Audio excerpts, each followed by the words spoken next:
rangkaian usahawan 4B40 nanti, mereka ni akan dilatih bukan saja dari segi knowledge tadi, tapi juga bagaimana nak menghasilkan ataupun nak menjual produk tadi. Ini menariklah maknanya kita tak lepaskan. Dan kebetulan kalau dapat saya share sedikit, saya juga terlibat dengan beberapa program dengan kerajaan negeri, termasuk di Perak, baru ni dengan negeri Perak. Kita lihat anak-anak ataupun kumpulan asnaf ni, memang mereka ni dalam konteks ni, mereka adalah petani, dan mereka memang petani yang sangat hebat lah, menghasilkan tanaman yang hebat-hebat ni, yang maknanya tidak boleh diperdikaikan lah. Tetapi when come to nak jual ada masalah. Banyak misalnya petani kita yang dah menghasilkan sayur-sayur misalnya, tapi tak boleh dijual. Jadi maknanya pada saya lah, masalah yang tak selesai lah. Tapi alhamdulillah program yang kita buat hari ini yang diilhamkan oleh Fakulti Ekologi Manusia, terutama oleh saudara Dr. Dua orang doktor muda kita tadi, dapat memberi satu lagi ruang kepada warga UPM untuk meningkatkan pendapatan mereka, lebih lagi dalam keadaan penularan pandemik COVID-19 inilah. Jadi saya haraplah melalui program ini, peserta yang akan dipilih nanti akan mampu mendaya upayakan pengetahuan dan kemahiran, dan dalam masa sama dapat meningkatkan pendapatan mereka lah melalui konsep yang akan diperkenalkan nanti. Dan untuk itulah sekali lagi saya nak mengambil kesempatan ini nak mengucapkan terima kasih kepada semua yang terlibat pada hari ini, dan saya lihat hari ini ramai dah melebihi 100 orang hari ini yang dalam kumpulan ini, dan saya haraplah dengan forum yang akan diadakan nanti, yang akan disampaikan oleh mereka-mereka yang hebat. Saya lihat nama-nama yang hebat, Dr. Irwan ada di sini, Dr. Zurani, Dr. Askiah, yang banyak pengalaman, dapat kita berkongsi, dan yang penting sekali dapat kita gunakan ruang yang ada. Dan kami di Wazan insya-Allah mana-mana ruang yang ada yang boleh kita gunakan untuk memanfaatkan warga kita, kita sedaya upaya kita akan cuba mencari dana yang ada lah, terutama daripada wakaf, zakat dan juga semangat orang ramai lah. Dan insya-Allah lah untuk itu saya sekali lagi lah terima kasih, tahniah pada Fakulti Ekologi, tahniah kepada mereka yang telah mengilhamkan idea ini, dan insya-Allah saya yakin ini juga akan menjadi salah satu lagi sumbangan kepada indeks kesejahteraan staf UPM. Paling tidak pun saya nampak sekarang ni staf-staf yang dalam golongan B40 terutamanya ada ruang lah untuk mereka menambahkan pendapatan melalui kepakaran Fakulti Ekologi Manusia dan kepakaran fakulti yang lain. Jadi untuk itu sekali lagi saya nak ucapkan terima kasih dan semua, dan tahniah kepada fakulti, dan saya sudahi dengan Assalamualaikum warahmatullahi wabarakatuh. Terima kasih. Balik Profesor Saiful. Waalaikumsalam. Cuma satu saya tak boleh lama sebab lepas ni saya ada meeting pengurusan apa. Oh ya. Okey, kalau macam tu kita ambil gambar dulu boleh? Boleh. Okey. Saya minta semua peserta untuk on kamera ya. Kebetulan hari ni ada siap pengurusan. Okey. Kita bergambar dulu bersama sebelum Dr. Razali pergi mesyuarat. Jadi bolehlah kita bersama-sama. Okey, siapa yang belum sikat tu mungkin boleh sikat dulu. Tudung kasih straight. Okey, owning, jaga. Embus owning. Peserta kebanyakan daripada fakulti ke apa? Ya, saya nampak kebanyakannya memang staff kita. Most of dia ada staff kita. Saya memang ada nampaklah beberapa orang kat sini yang saya kenal. Yang lain itu, tapi saya percaya mostly sebab kita buat hebahan ini memang dalam UPM. Memang targetnya memang Open UPM lah. InsyaAllah. Okey. Saya snap ya. Dr. Okey, Dr. Rosna. Kita ada 3 muka surat ni. So, surat yang pertama. Okey. Jom ya. Ini muka surat pertama. Okey. Ada yang baru buka, sengit-sengit. Cik Mayung. Okey, ready? 1, 2, 3. Okey, itu first page. Okey, second page. Ada 3 pages. Okey, ready? 1, 2, 3. Okay, third page. Oh, sebab tak ada video. Sekejap. Okey, 1, 2, 3. Okey, kita pergi first page semula. Okey, ni first page semula ya, yang ada video semua. Okey, 1, 2, 3. Alright. Okay, thank you. Doktor. Okey, terima kasih. Okey, terima kasih Dr. Haji Razali. Okay. Apa ni atas apa ni pembukaan tadi. Terima kasih kerana hadir. InsyaAllah nanti kita akan berjumpa lagi. InsyaAllah. Tahniah semua. Okey, terima kasih. Okay. Assalamualaikum. Assalamualaikum.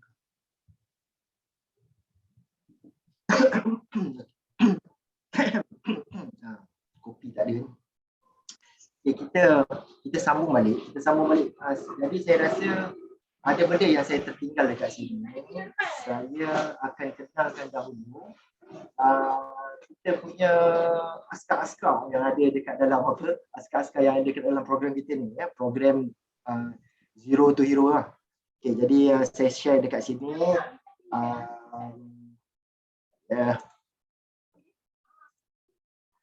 Okay.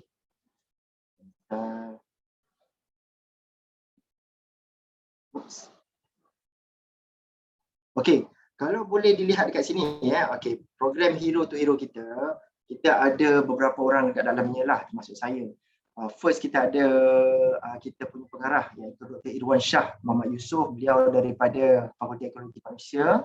Kita ada dan orang yang second kepada Dr. Irwan ialah kalau tak silap saya TS Dr. Muhammad Haikal. Okey, Dr. Muhammad Haikal daripada Fakulti Kedokteran. Kita juga ada Dr. Zuroni daripada Ekologi. Kita ada Dr. Askiah daripada Ekologi juga. Kita ada Dr. Rosmah daripada Sekolah Perniagaan Ekonomi dan Sekolah Perniagaan dan Ekonomi. Dan saya sendiri daripada Fakulti Reka Bentuk dan Simpanan. Kalau nak tahu kenapa saya ada kat sini, tak apalah, nanti kita cerita kemudian. Ataupun bolehlah saya kata saya dapat lawak dalam dalam masyarakat ni. Okey, tak apa. Ini dia, ini adalah orang-orang kuat kita ya dekat dalam program Zero to Hero. Okay. Jadi untuk hari ini, untuk forum kita hari ini dari Sampah juga kita akan ada ahli panel kita.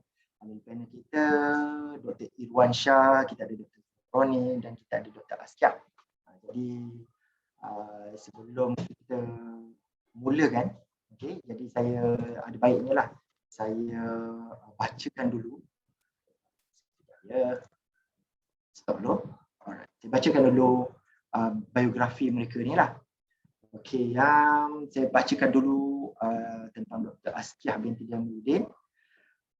Beliau telah dilantik sebagai ahli pemikir dari Institut Persatuan Sosial Sains, IPSAS UPM, dan juga merupakan salah seorang pensyarah kanan di Jabatan Pengurusan Sumber dan Pengajian Pengguna Fakulti Ekologi Manusia. Berlatar belakangkan Bachelor Sains Pembangunan Manusia dan juga Master of Philosophy dalam bidang pengurusan. Telah menimbulkan minat untuk mengembangkan ilmu ekonomi keluarga dan pengurusan ke arah bidang persoalan yang bermula dari rumah. Okay. Pengurusan sumber bukan manusia dan sumber manusia digabungkan untuk menghasilkan produk yang bernilai tinggi dan menjana pendapatan keluarga. Okay. Master Sains dan PhD dalam bidang ekonomi keluarga dan pengurusan telah menghasilkan tesis berkenaan pengurusan dan micro enterprise dalam kalangan sahabat. Sahabat ni besar, Amanah Ikhtiar Malaysia dan pengurusan perniagaan keluarga. Hasil kajian beliau dibentangkan dalam IFERA ataupun Institute Family Enterprise Research Academy USK.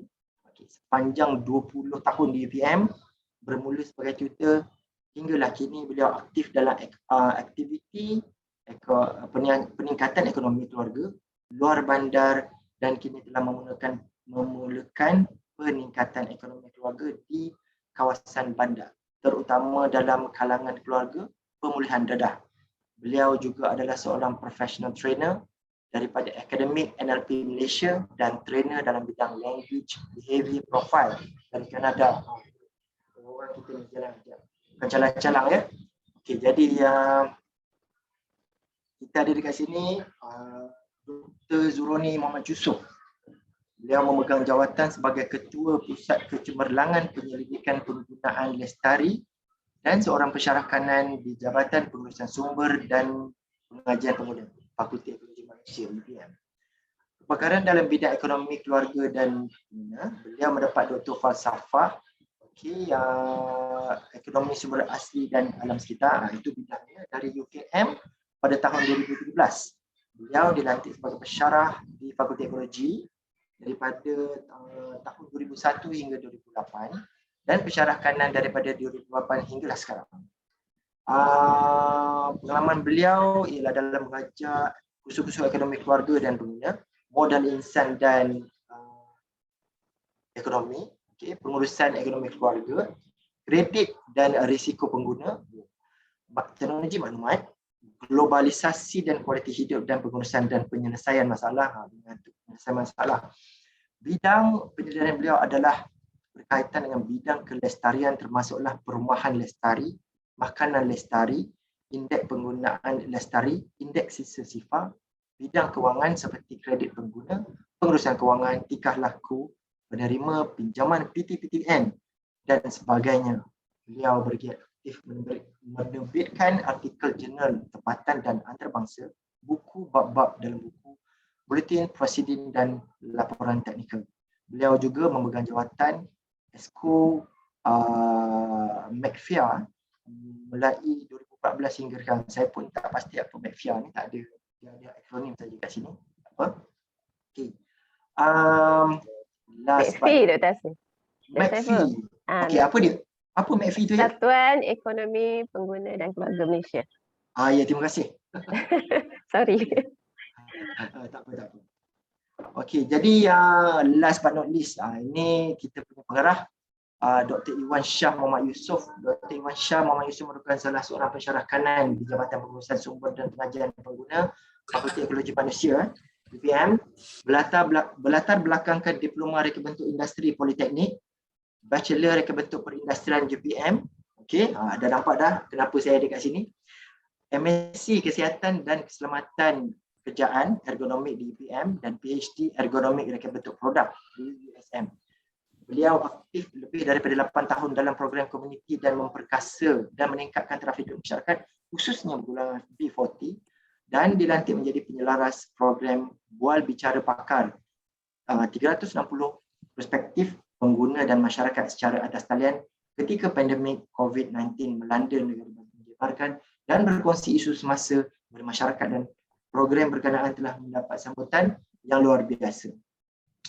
Beliau telah memenangi piala emas Anugerah International Putra Inovatif Carnival in Teaching and Learning pada tahun 2020, melalui projek memperkasa pembelajaran sepanjang hayat menggunakan kemahiran kreativiti dan inovatif daripada bahan terbuang. Jadi baru-baru ini beliau telah menerima Anugerah Perkhidmatan Cemerlang 2020. Bidang fokus utama beliau adalah ergonomik, dengan memberi penekanan dalam aspek keselamatan dan kesihatan pengguna dalam meningkatkan kualiti serta kejahteraan hidup. Reka bentuk produk berteraskan kelestarian pengguna turut menjadi perhatian. Merupakan ahli penyelidik bersekutu di Institut Penuaan Malaysia MyAgeing dan Pusat Penyelidikan Kecemerlangan Penyelidikan Penggunaan Lestari SCORE. Serta ahli seumur hidup Persatuan Ekonomi Pengguna dan Keluarga Malaysia McPhee, pernah menjawat jawatan sebagai product designer, furniture designer, head of designer dan design engineer di beberapa syarikat antarabangsa. Itulah biografi daripada ahli-ahli kita. Jadi kita mulakan, kita mulakan forum kita bersama. Jadi sebentar ya, saya tengok. Okey.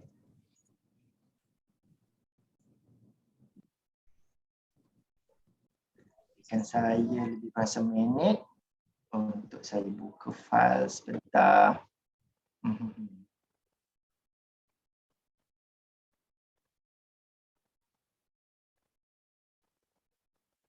Okey, sebentar ya.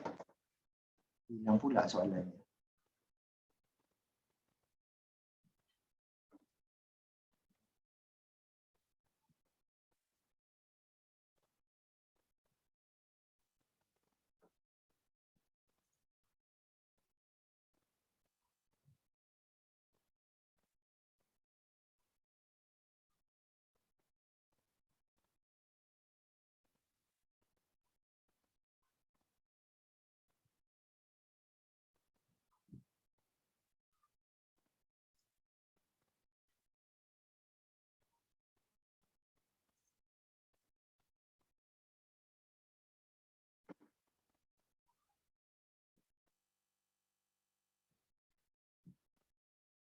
Okay, maaf. Okey. Jadi ini.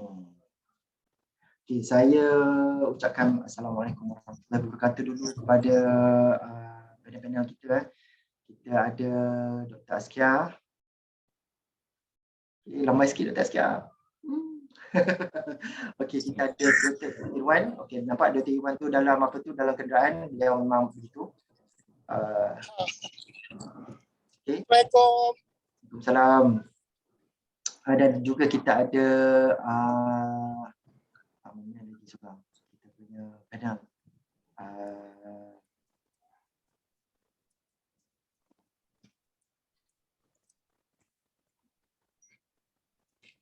Dr. Zuroni mana?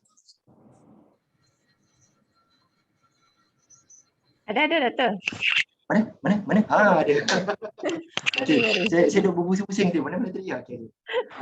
Jadi kita Dr. Zurani kita, Dr. Askia dan Dr. Irwan Shah. Jadi apa tu, ini adalah panel kita pada hari ini. Anda boleh lihat wajah-wajah ayu dan tampan mereka. Kalau tampan yang tengah naik kereta tu lah, nampak. Naik kereta sambil ada jaket tu. Apa tu, kalau ikutkan dekat sini dia yang paling kacak antara kita semua. Okey, jadi okey, oleh kerana dia yang paling kacak hari ini sebab siap jaket sekali, kita bagi dia soalan dulu. Okey, kita bagi dia soalan dulu untuk dia. Jadi Dr. Irwan kena jawab soalan ni. Okey, soalan pertama Irwan, untuk kita punya forum pada hari ini. Apakah definisi sampah dari konteks yang kita akan bincangkan berdasarkan tajuk perbincangan kita pada hari ini? Dan boleh kongsikan tak fakta berkenaan sampah yang ada di negara kita? Assalamualaikum warahmatullahi wabarakatuh. Yang dihormati Pengarah Wazan Dr. Haji Razali dan juga moderator kita Dr. TS Dr. Saiful Hasri Ramli yang merupakan guru saya sendiri. Okey, ahli-ahli panel Dr. Askia, Dr. Zoroni, sahabat-sahabat dan juga rakan-rakan di talian. So kenapa saya kenapa dalam keadaan ini saya tengah mencari line yang lebih stabil supaya lebih kita dapat menjalankan program dengan baiklah. Okey. Saya berbalik semula pada soalan kepada tuan moderator tadi. Apa dimaksudkan definisi sampah? Okey. Kalau definisi sampah ni kita ada merupakan sisa buangan. Okey, sisa buangan yang dalam dua kategori. Okay, kategori pertama adalah kategori domestik dan kedua adalah kategori komersial. Kalau sisa domestik ialah sisa sampah sampah lah, dipanggil sampah. Okey, bukan sampah masyarakat. Sampah itu sendiri yang dihasilkan daripada isi rumah itu sendiri. Okey, tak kira daripada makanan, daripada kotak-kotak ke barangan ke yang datang daripada rumah. Itu dipanggil domestik. Okey. Kalau sampah komersial adalah daripada yang dihasilkan sendiri dari sektor industri. Okey, dari perkilangan. Contoh kotak-kotak, plastik, getah, logam, barang buangan yang kita panggil yang kita tahu yang dihasilkan secara mass secara banyak terhasil. Okey. So kedua-dua sampah kalau kita ketahui sampah-sampah ni kalau kita ketahui yang saya nak fokus ni lah sampah-sampah daripada kategori domestik lah. Domestik mana yang dekat dengan kita, yang kita selalu yang kita selalu nampak, yang dekat di hati kita lah, dan kita selalu guna. Kita kadang-kadang kita macam sikit je kita terbuang macam tu, yang ada dekat rumah kita sendiri. Okey. Maksudnya sisa itu dipanggil sisa buangan yang boleh kita semula lah. Selain domestik, barang-barang yang boleh kita semula. Okey, memang kita dalam konteks perbincangan kita hari ini, sampah yang boleh jadikan duit. Menarik tu. So duit. Okey, betul ke sampah boleh jadikan duit? Macam mana duit kan? Sebab benda dah sampah dah budak-budak kategori macam kata kotor lah kan. So kalau kita dengar sampah je kita macam iya, sampah gelilah. Tak mau lah yang macam ni yang semua kan. So tapi tiba-tiba boleh kata duit. Menarik kan? Zaman-zaman COVID, zaman pandemik ni kan, duit. So siapa tak nak duit kan? Semua nak duit. Saya kalau bagi duit pun saya pun nak. Kan? Jadi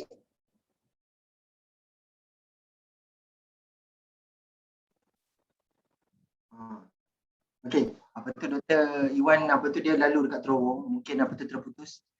Dr. Iwan. Tak apa. Okey. Okey, Ada ada. dia. Okey, kembali. Tadi lalu terowong kan? Sebab terputus kan? Dia Okey.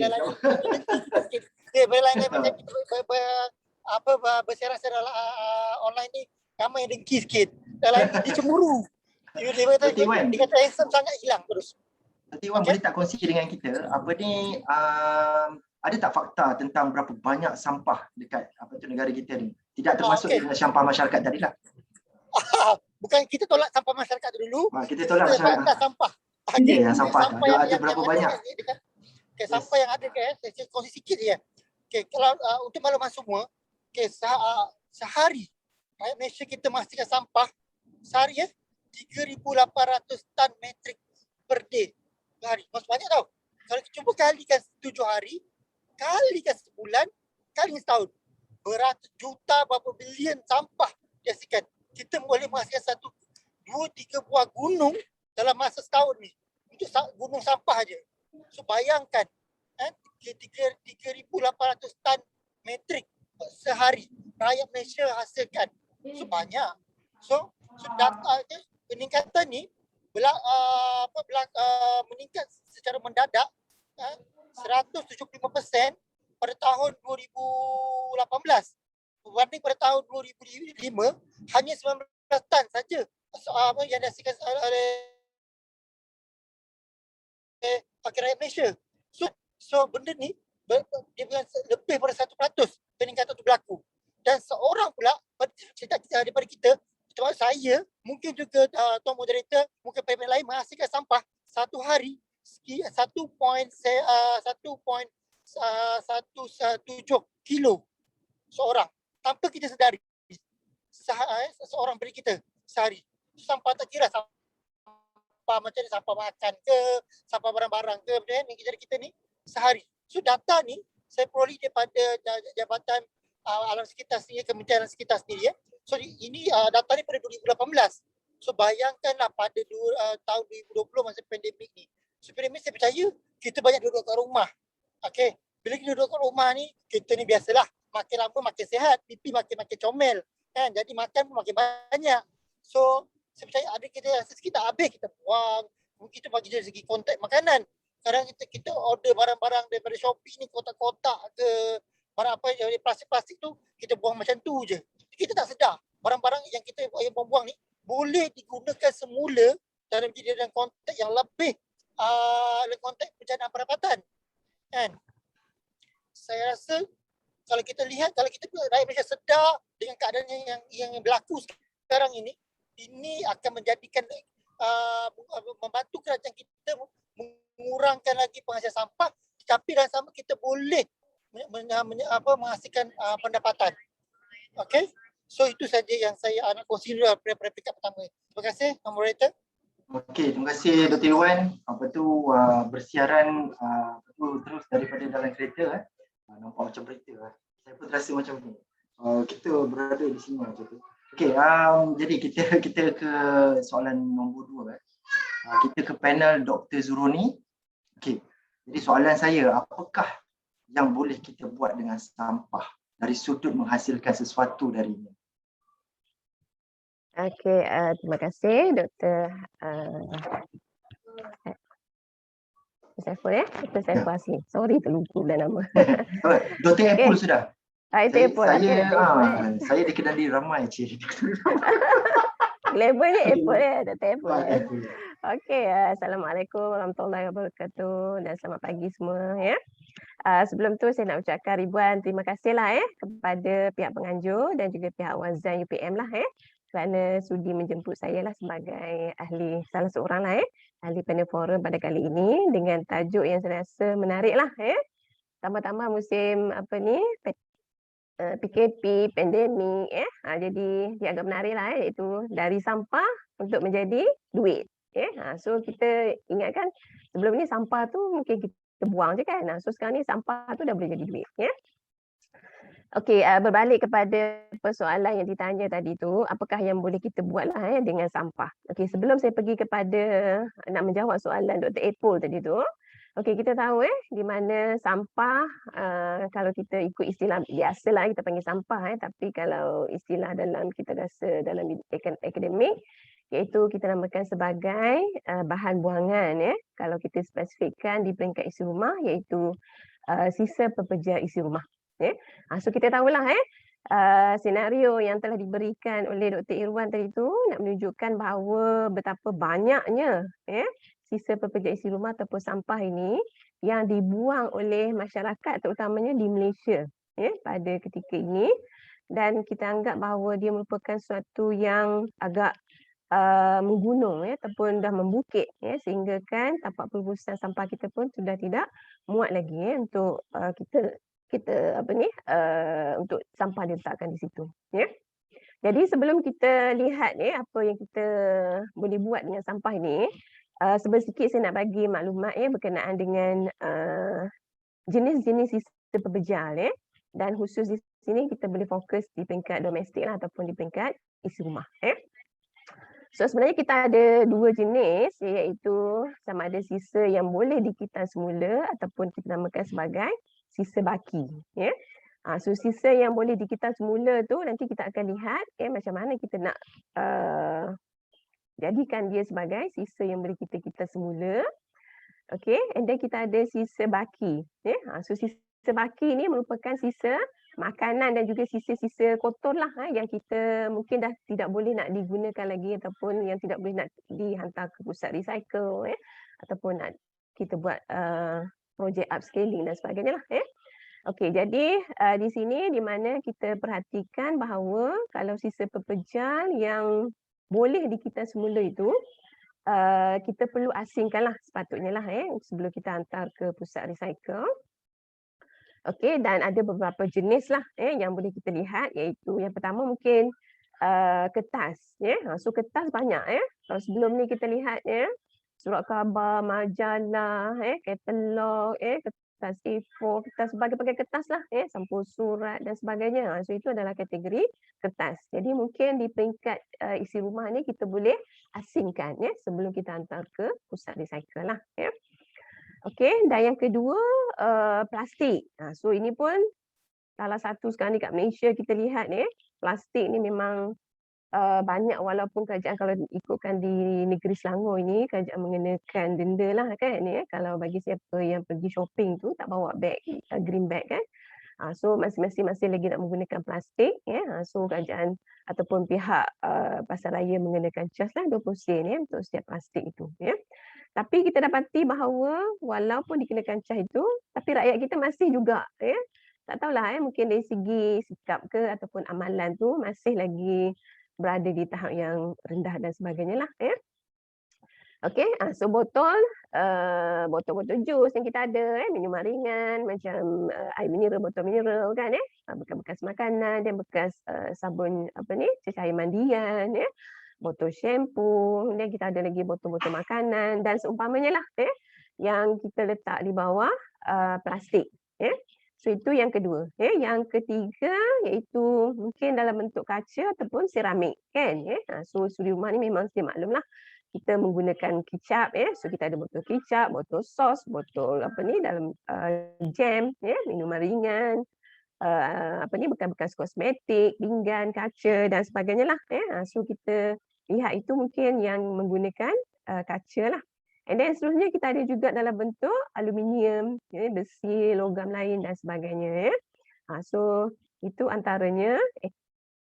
And then kita ada juga dalam bentuk bahan fabrik, kasut, getah, kulit dan sebagainya kan so terutamanya wanita ni yang banyak menggunakan beg tangan dan lelaki pun juga kasut dan sebagainya lah pakaian, sarung tangan And then kita ada juga sisa produk elektrik kan so ini yang mungkin dah rosak jadi sebenarnya sisa ni boleh jugalah ada sebagainya kita boleh gunakan dan ada sebagainya kita tak boleh nak gunakan lah dan kita terpaksa lupuskan lah untuk sisa yang tidak boleh digunakan Kemudian kita ada juga sisa yang berbahaya contohnya macam bekas penyembur sebab nyamuk, and then kita ada tin-tin cat tu yang kita mengecat rumah ke kan and then bekas-bekas racun, bekas bahan pelarut, bekas ubat anak-anak dan sebagainya lah. So itu yang berbahaya.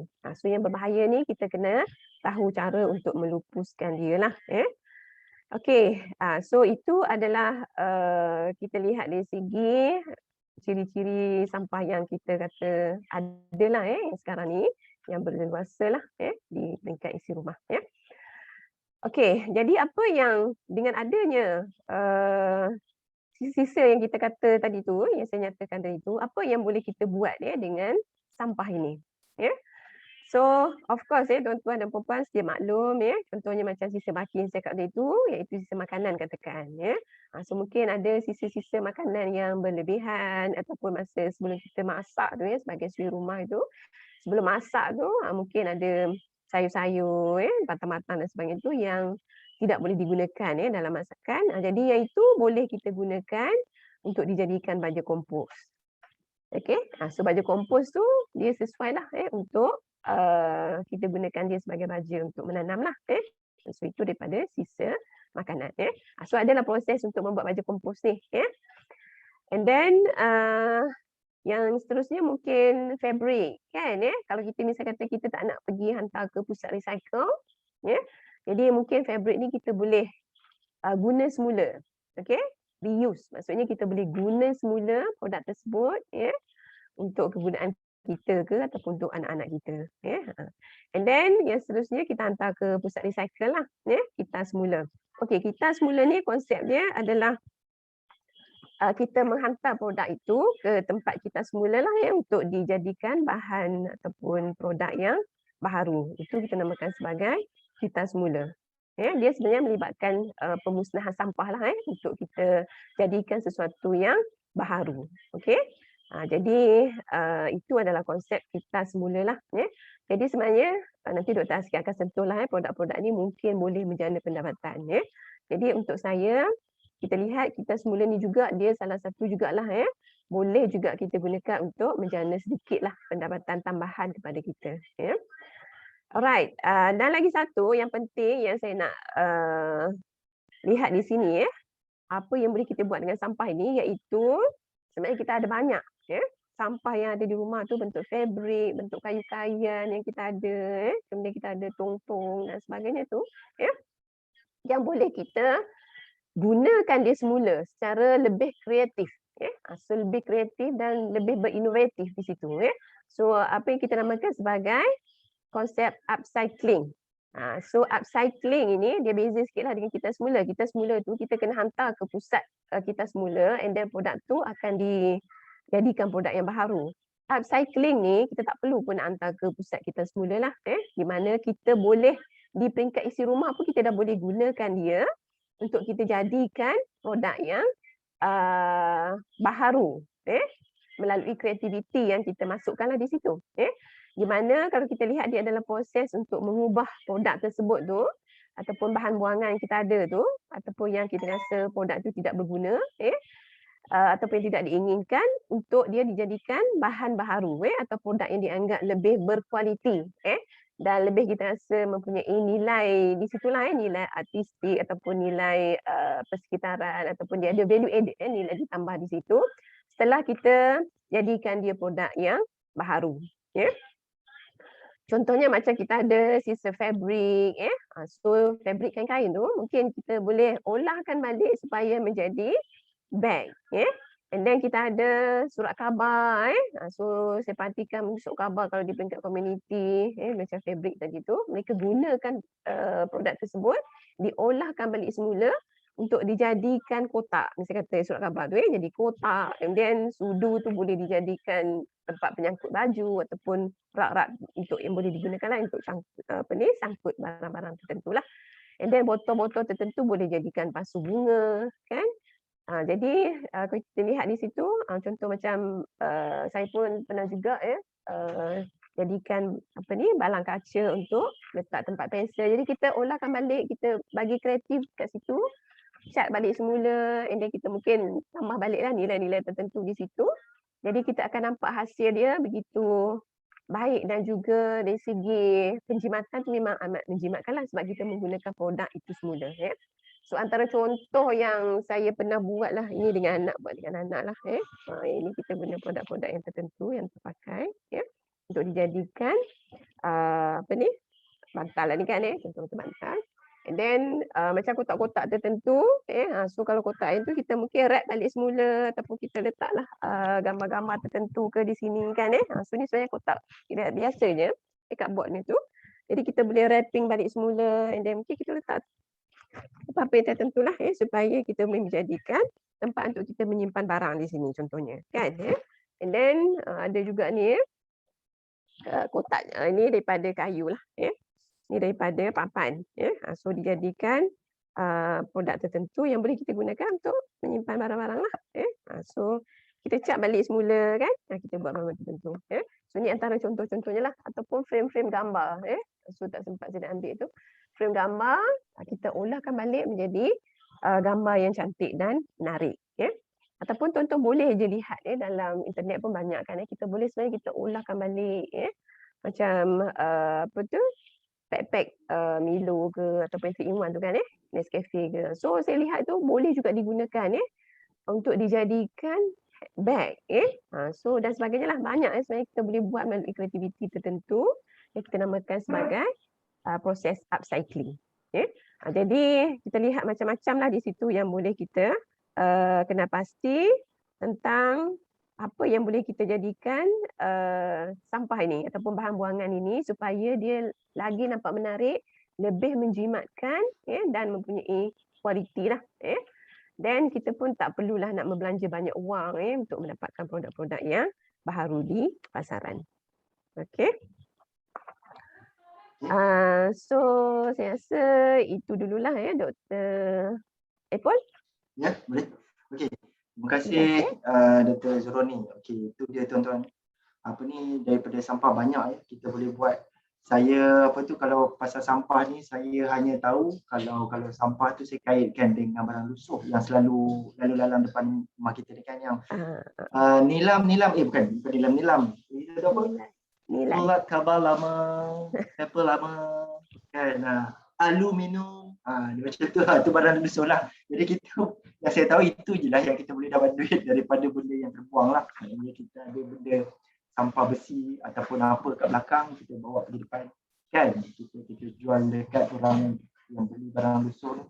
Tapi sebenarnya itu banyak yang kita boleh kita jana daripada sampah ni sebenarnya. Okey, kalau ikutkan daripada penerangan daripada Dr. Zoroni. Okey, kita ke panel nombor 3 kita. Dr. Askia, soalan saya ialah bolehkah kita dapat menghasilkan duit daripada sampah ni? Jadi kalau boleh, ialah ada keperluan tak berdasarkan daripada keadaan semasa? Itu dia, saya ulang bolehkah kita dapat menghasilkan duit daripada sumber sampah ni? Ada keperluan ke berdasarkan kepada keadaan semasa? Gitu. Okay, terima kasih Tuan Moderator. Okay, Assalamualaikum dan salam sejahtera kepada semua penonton hari ini. Kita sama-samalah belajar dapat ilmu tentang sampah, bagaimana sampah boleh dijadikan duit ni. Saya sebenarnya adalah pengkaji micro enterprise, terutamanya mengkaji usahawan-usahawan yang memproses makanan, yang buat bisnes memproses makanan di kawasan luar bandar. Jadi kebanyakan mereka ni hasil sampah yang ada pada mereka, hasil kiranya industri lah, mereka ni golongan industri. Kulit-kulit pisang contohnya, kulit pisang memang banyak kulit pisang, kulit ubi kayu, dan hasil-hasil tu, sampah tu kita sebut sampah, tapi sebenarnya itulah generate income juga untuk menghasilkan kompos yang berkualiti. Selain daripada tu, usahawan-usahawan ni juga dia produce ialah keripik pisang kan, so mereka menggunakan banyak minyak. So minyak-minyak terpakai tu, minyak-minyak yang dah digunakan, ada yang recycle, dan mereka buat sesuatu yang boleh menjana pendapatan semula. Ya, okey, itu untuk industri punya situation lah. So hari ini kita nak sebut lebih kepada sampah yang ada dalam rumah, ya, ataupun persekitaran kita di mana kita sebut domestik, ya. Okey, jadi persoalannya, ya tuan-puan, apa kata tuan-puan, ya, penonton-penonton hari ini tentang soalan moderator kita ni, ya. Cuba tanya diri anda sendiri, ya, adakah, ya, sampah ini boleh dihasilkan, boleh menjana pendapatan keluarga kita, ya? So kita tanya dulu diri kita, bolehkah tidak, ya? Sebab kita lihat tadi Dr. Zuroni, ya, dia pun menghasilkan, ya, produk-produk daripada barangan terbuang dan dijadikan cantik produk-produk tersebut untuk kegunaan ahli keluarga dia. Ya, so itu belum dia promote kat kami lagi, ya. Kalau dia buat jualan tu mau juga kita membelinya, ya. Kotak-kotak tu tadi cantik, ya, dibalut dengan wrap dengan paper yang cantik tu kan. Ya. So Dr. Zuroni memang pakar lestari lah, ya. Dia apply apa yang dia kaji, dia buat kajian dan dia apply. Okay, so dalam hal ini, ya, kita tanya diri kita sendiri sama ada kita boleh produce produk daripada sampah ni, ya, untuk dijadikan produk yang boleh hasilkan pendapatan keluarga kita, ya. So sebenarnya, ya, dalam situasi sekarang ni, ya, situasi pandemik COVID-19 ni, tidak kira sama ada kita ni zero atau hero sebenarnya, ya. Jika kita berminat, ya, untuk menghasilkan duit, ya, pasti ada jalan dia, ya. Jadi walaupun, ya, aktiviti ni dilakukan kat rumah je, kita tak perlu kat luar, ya. Seperti yang panel pertama tadi Dr. Irwan kata, ya, kita ni di Malaysia seorang individu menghasilkan lebih kurang 1.7 kilo sampah. Ya? Jadi cuba kita perhatikan dalam rumah kita, apakah, ya, yang kita sebut sampah tu, yang kita boleh jana, ya, pendapatan keluarga kita hasil daripada sampah tersebut. Ya? So adakah anda allergic bila sebut sampah? Bila kita sebut sampah je, ada je yang kata sampah kan.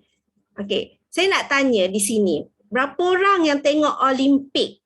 Sekarang kan tengah Olimpik sukan di Jepun kan? Ya. So ramai kan? Adakah anda tahu medal yang mereka beri kepada pemenang-pemenang ni dari mana? Ya. Ya. Medal itu sebenarnya adalah bahan terbuang yang mereka recycle ataupun mereka guna words yang tadi Dr. Zuroni sebut tu, ya, upcycling. Ya. Maksudnya mereka menggunakan bahan-bahan tersebut, ya, membentuk medal Olimpik, ya. Digunakan untuk diberi kepada pemenang-pemenang sukan, ya, ahli-ahli sukan yang memenangi pertandingan. Okey. So dalam projek ini, ya, kita inilah projek yang kami plan, ya, untuk dari sampah ke duit ni, adalah projek berkenaan kraft tangan, ya. So dari projek ini, ya, kita ada rakan-rakan hebat-hebat ni, tuan moderator kita orang hebat Dr. Irwan ni orang-orang seni, ya, untuk menghasilkan atau mendidik kita bagaimana untuk hasilkan kotak-kotak yang terbuang dijadikan satu kraft tangan yang bervalue tinggi. Ya. Ini situasi ini sebenarnya, ya, telah banyak dilakukan di negara-negara seperti Indonesia, Filipina dan Vietnam. Ya. So isi rumah di sana, ya, wanita-wanita di sana, sebab saya fokus banyak kajian kepada wanita-wanita, ya, tetapi walau bagaimanapun wanita dan lelaki perlu bersama-samalah, ya, produktif walaupun kita di dalam rumah, ya, kita boleh menjana pendapatan di dalam rumah dengan menghasilkan kraft tangan yang bervalue tinggi. Ya. So di sini ya kita lihat juga selain daripada kita akan hasilkan kraft tangan daripada kotak-kotak, ya, kita ada juga sahabat kita di sini ya, Encik Haikal, Dr. Haikal ya. Beliau akan mendidik kita bagaimana memproses kompos yang berkualiti, ya, baja kompos yang berkualiti. Ya. So saya mungkin ya tadi kita punya pengarah Wazan ya, Dr. Razali, beliau mention ya, kita ni boleh menghasilkan produk-produk yang hebat-hebat. Ya. So saya percaya staff-staff hari ini ya dan juga para hadirin semua yang menonton online hari ini, kita boleh hasilkan produk dari rumah. Ya, kita boleh proses produk tu dari rumah, dan nanti di akhir rancangan ini kita akan cerita tentang bagaimana kita nak marketkan produk itu. Itu yang paling penting sekali. Ya. So saya rasa sampai sini dulu Tuan Moderator. Ya. Terima kasih Dr. Askia. Apa ni? Okey, jadi tuan-tuan, tengok ada apa tu kita boleh buat dalam konteks apa craft ataupun dalam konteks menjana daripada bahan terbuang kepada craft. Ini memang dah ada apa ni? Dah lama adalah. Ya, sebab craft mempunyai nilai estetika yang tinggi ya. Jadi tambah pula zaman sekarang, time pandemic, ada golongan-golongan yang sukakan dengan seni-seni ni. Ya, bila mereka melihat seni yang di dinding tu semua ya, mereka rasa boleh reduce ya mereka punya tekanan. Itu yang kita nak projek ni dilaksanakan lah ya di Malaysia. Dekat sini kita ada satu post daripada Cik Nasaruddin. Beliau mengatakan sebelum ini warga asing yang monopoli tajuk hari ini, tapi tidak mustahil jika rakyat asal sudah ada lama yang buat, cuma tiada pantauan atau kembangkan sampah ke duit. Jadi beliau ni sebenarnya beliau berkata daripada kapasiti beliau sendiri, beliau adalah bekas pelatih kraft tangan Malaysia. Kita ada bukan calang-calang orang yang bersama kita hari ini. Memang betul lah seperti apa yang Cik Nafi kata, memang sebenarnya dekat masyarakat kita boleh kata lah dulu di kampung ramai yang buat, ada yang buat craft. Okay. Dulu pun kalau tak silap saya masa saya mula-mula dulu Selangor, kerajaan Selangor ada buat satu program dengan Persatuan Ibu Tunggal. Kalau silap saya, dia ada buat satu craft vas menggunakan surat khabar. Kalau tak silap saya, dia bukan jadikan pulp. Dia jadikan benda tu macam tali, lepas tu dia akan dia wave dia buat weaving sampai benda tu jadi satu produk. Dan juga banyak lagi lah. Kalau dulu zaman-zaman mak ayah kita ataupun yang lagi lama dulu, saya rasa ada juga macam hasil gambaran daripada nature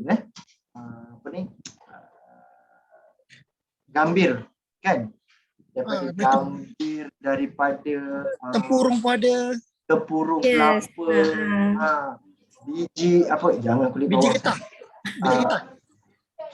sisik ikan, dulu banyak kalau orang dulu punya perhiasan kampung kan, kat mana dapat yang perhiasan burung merak, pakai kepah bulu air. Betul, saya setuju Tuan Moderator, sisik ikan.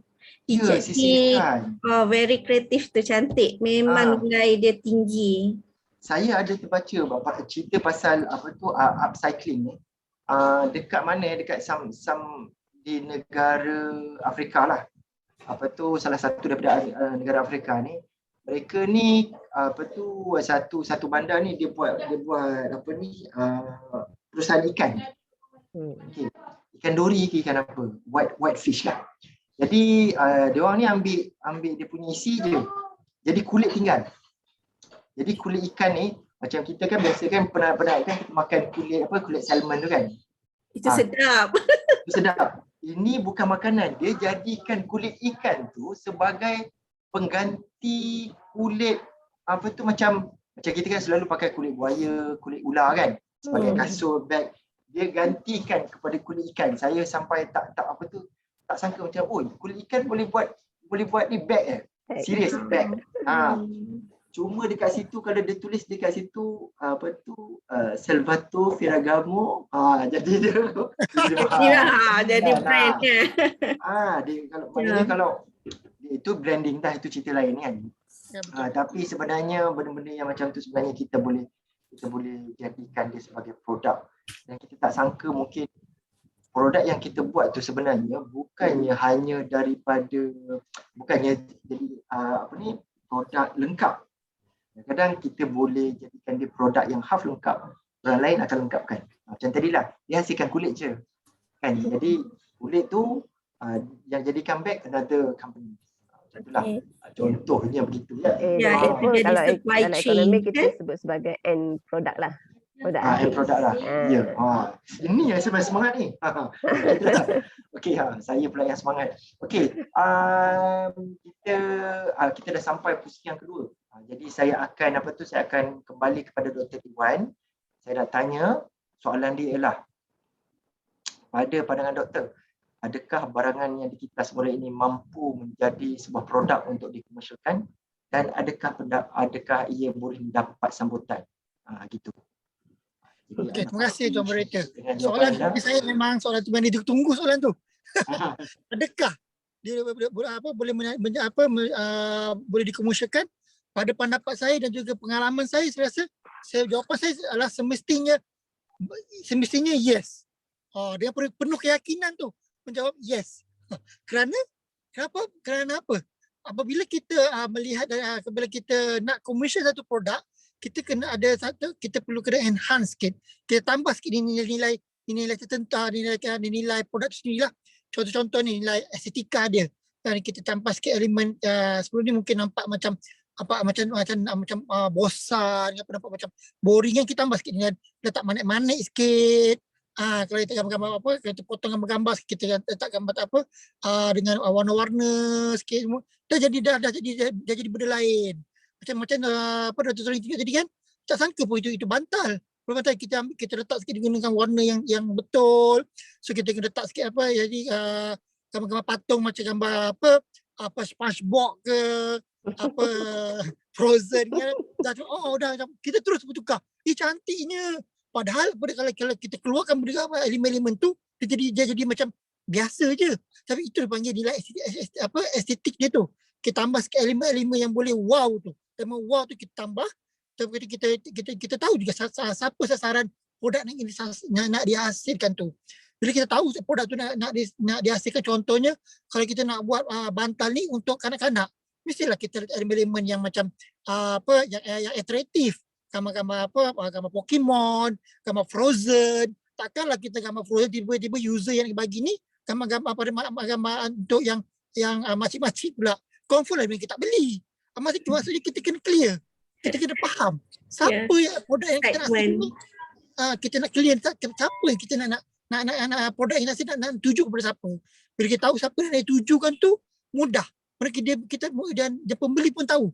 Oh, ini memang khas ni untuk kanak-kanak. Oh, ini khas untuk remaja. Oh, ini untuk yang suri rumah jenis-jenis macam ni. Oh, ini untuk level-level yang ala datin-datin. Begitulah gambarannya lah kan. So, keduanya pula lah, produk tu kita kalau dihasilkan tu, yang kita nak hasilkan tu mudah dihasilkan. So kita tak perlulah gunakan mesin-mesin kompleks semua. So bila betul macam hanya perlukan gam, gunting, sedikit jarum, benang, yang simple, sebenarnya yang mudah dihasilkan lah. Kedua, mestilah ada elemen friendly tu. So kita macam mudah dihasilkan, boleh dibawa ke mana-mana, mobile. So elemen ni kita kena terapkan pada produk kita supaya elemen komersial tu ada, supaya dia tidak jadi macam orang panggil SS, shop sendiri. Bila ada elemen shop sendiri tu yang kata saya buat, saya dah pakai, jualnya tak ke mana. Tu maksudnya kita tidak elemen-elemen yang boleh ada elemen komersial tu, mesti melibatkan faham siapa usernya. Okey, segi elemen harganya macam mana, apa saya tak tahu siapa kita masuk nilai estetik tu sendiri, okey, dan juga faham juga produk-produk yang dihasilkan tu. So saya nak beri contoh lah, adakah produk yang dihasilkan tu dia usahawan. So kita dah tengok ada ramai usaha yang yang saya difahamkan dulu, kita ada satu usahawan yang dia dah jadi jutawan pun. So dia bermula daripada dikutik-kutik sampah je.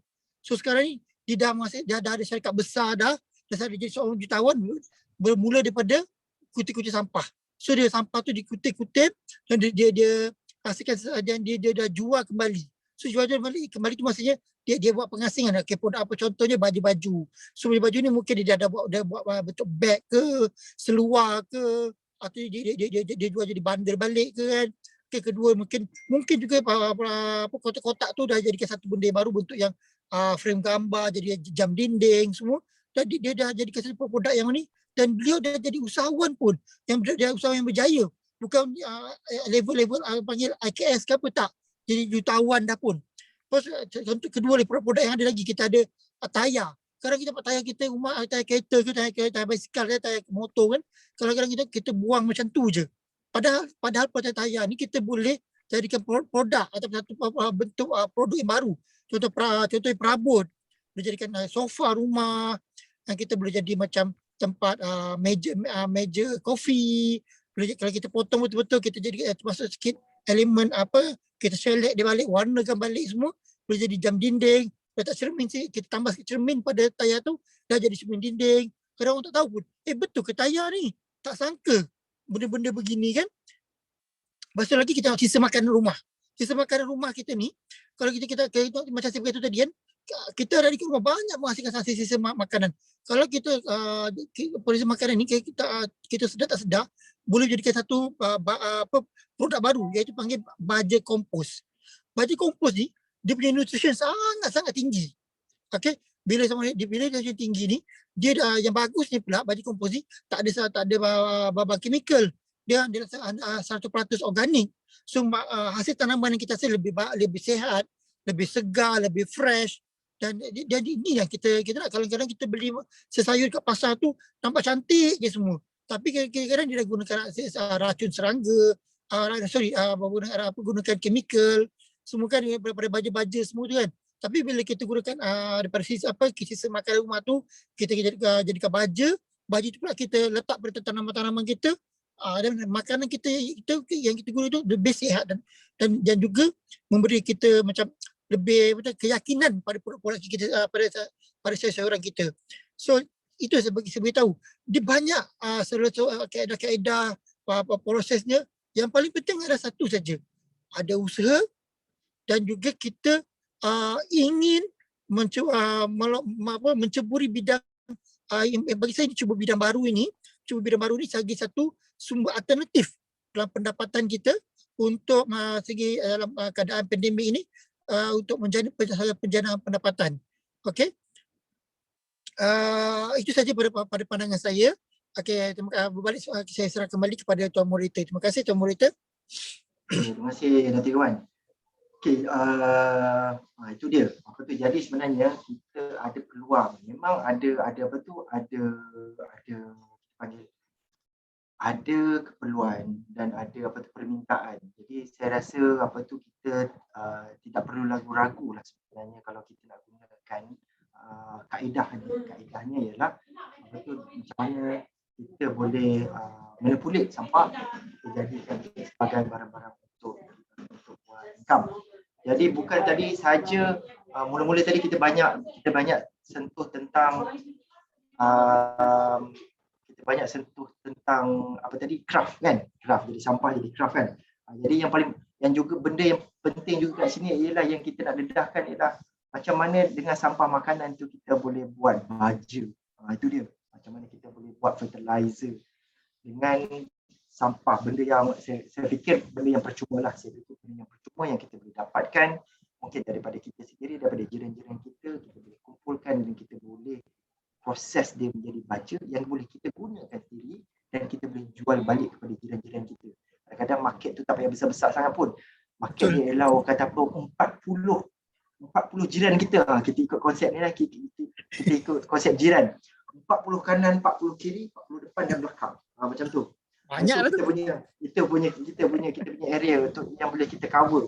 40 tu sebenarnya nampak banyak kan. Sebenarnya tak sampai 1 kilometer radius pun. About less than 500 radius dah ada dah 40 rumah depan, belakang dan kanan sebenarnya. Jadi itu dia. Sebelum kita sambung, saya nak umumkan kat sini, kalau boleh semua yang hadir dekat sini untuk klik pada link kehadiran, daftarkan kehadiran anda supaya kehadiran anda hari ini didaftarkan dan dikurniakan pula. Saya gunakan perkataan dikurnia lah, dikurniakan markah CPD. Macam tu. Jadi jangan lupa link kita dah up dekat kita punya chat.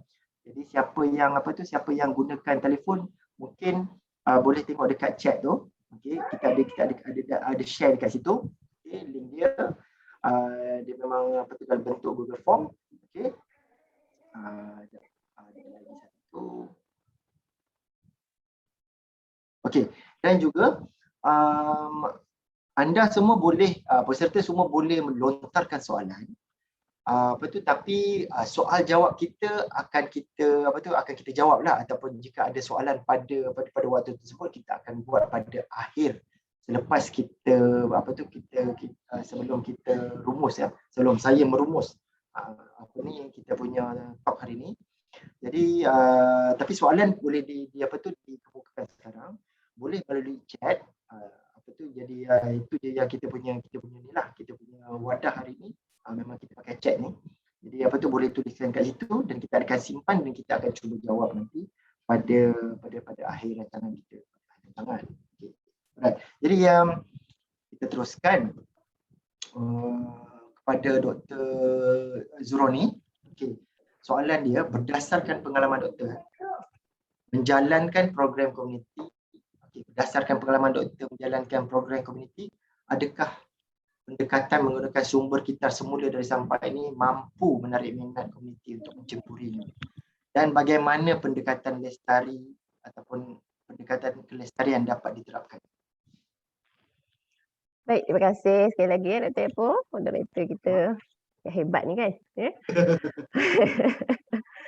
Okey, so daripada soalan yang dinyatakan tadi tu daripada pengalaman bersama komuniti lah bagaimana pendekatan untuk menggunakan sumber kitar semula ini daripada sampah ini untuk menarik minat pihak komuniti lah. Okey, sebelum tu kita buat apa, memang saya sebelum ni memang banyak jugalah mengadakan program-program tertentu. Sebelum ni kita banyak mengadakan program advokasi berkaitan dengan online.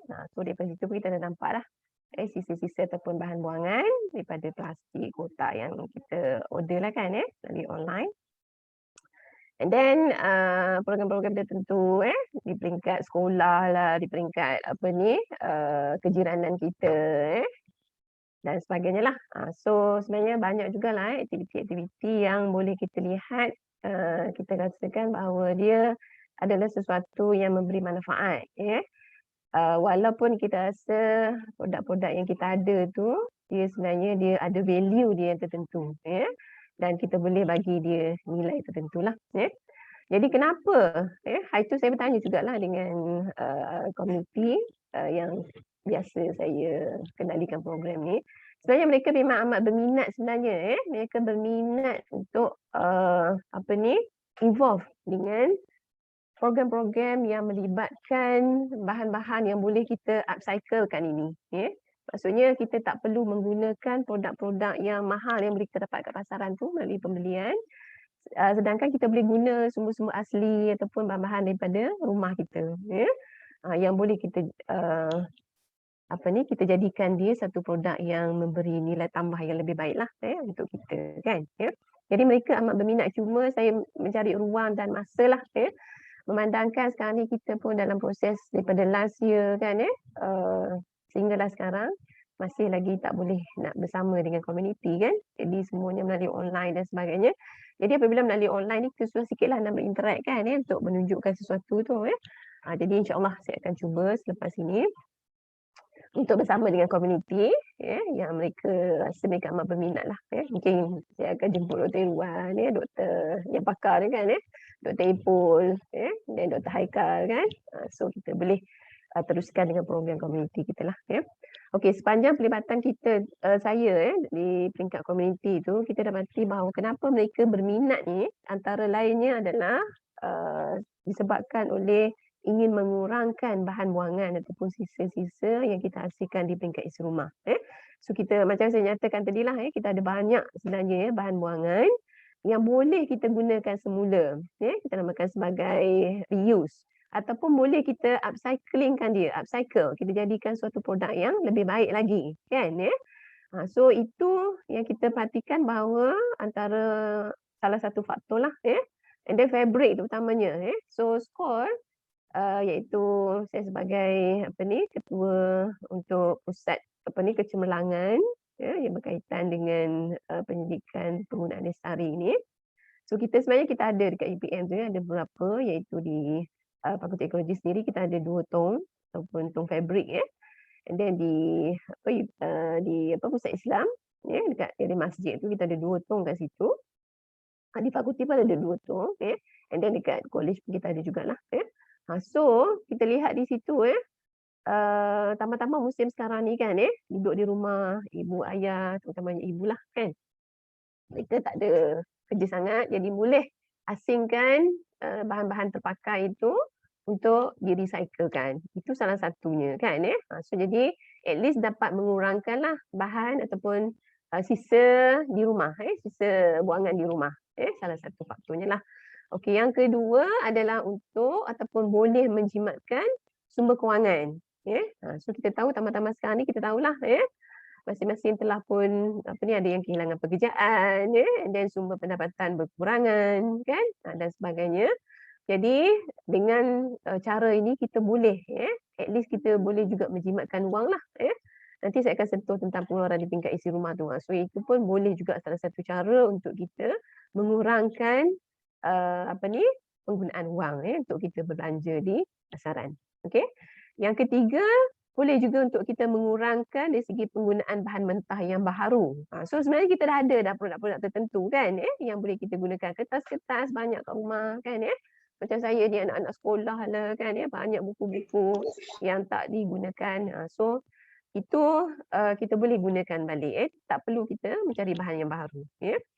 And then boleh mengurangkan dari segi masalah pencemaran. Itu yang pentingnya Saya ni salah seorang juga orang alam sekitar kan Jadi yang penting kita tak nak merosakkan alam sekitar kita. Jadi kita nak cuba seimbangkan ekologi kita dengan alam persekitaran kita. Okey.